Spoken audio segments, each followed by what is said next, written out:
السلام علیکم ملګرو. دا د خانوزی منګل آباد میډل سکول دی. اوس پروګرام روان دی کېدای سي ایسي. نو د دغه سکول څه مسایل دي هغه ډیر دي زیات.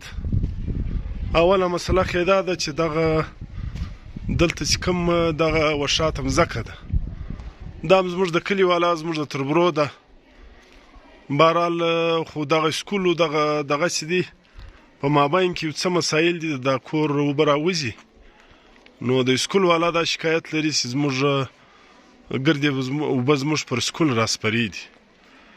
او ولس کمیټۍ انشاءالله دغه وعده کړې ده له دا خلکو سره او موږ ته هم دا ذمهواري راکړې ده چې دا خلکو ته به موږ په یو وس کې تر دغه ښه مځکه او ډېره مځکه ورکړو. خو دغه د سکول ایریا د ماجې پرېږدي. یو خو سکول ډېر دی تنګ او بل دغه سکول ته مسلې ورپېښ دي د اوبو له وجې.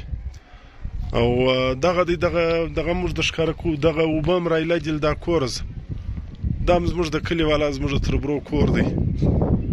نو دغو ګردو ته دا ولس دا دغه کړی دی چې موږ به د ولس له طرفه دوی ته ښه مځکه ورکړو. خو دا د خانوزۍ چې کوم ګرلز سکول دی د خانوزۍ منګل آباد دا اوس میډل دی یا کش. نو دغه ډېره غټه مسله ده. نو د دوی د سکول سټاف دغه د شبایي موږ ته د سکول دغه ایریا راکول سي. دا سکول چې دی د ګردې خانوزۍ د منګل آباد یمکنا تعداد هم زیات دی. دا د ګردې دغه مسایل باید دا ولس واوري. دغه بل د سکول لیاره چې دلته دغه د خانوزۍ د ډیم د باري چې کومې اوبه راوځي دغه پټلۍ دغه ماندی ډېر پراخ کړی دی. دا سکول لیاره ډېره سرتنګه ده. د لیارې تر اوسه بندوبست نشته. نو موږ دا یو خواست له چیرمین حافظ خلیل صاحب زم کوو د خانوزۍ میونسپل کمیټې چې دلته ټکټر وچلوي. دغه د کشنانو چې کومه لیاره دا یقینا ډېره چپه ده. دلته تګ و راتګ نشي کوی. دا کوم د سکول سټاف چې دی لا ټیچرز دي هغه دلته راتګ ډېر مشکل وي. نو موږ دا خواست کوو چې دغه د پټلۍ لیاره د ورسمه کړي.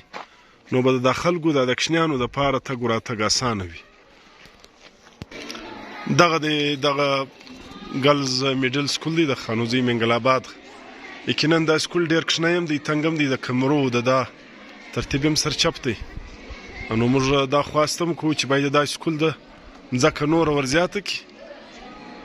لا بل ځای د سکول دپاره یو ترتیب کوی سي. لا دغه مځکه وردخوی سي پراخوی سي. د سکول کمرې لږ دي او دا پروګرام داسې روان دی چې دا به ګسایم سي. نو د دا سکول مسایل باید چې د خانوزۍ ولسي کمیټۍ او خاص کر زموږ د منګل آباد چې کوم خلک دا سکول د ګرد منګل آباد دی دا زموږ د خانوزۍ دی. دا هلته زموږ کوچنیان سبق کوي. باید چې د سکول ته مسلې نه کې جوړي د سکول مسلې باید چې حل کړي. ډېره مننه.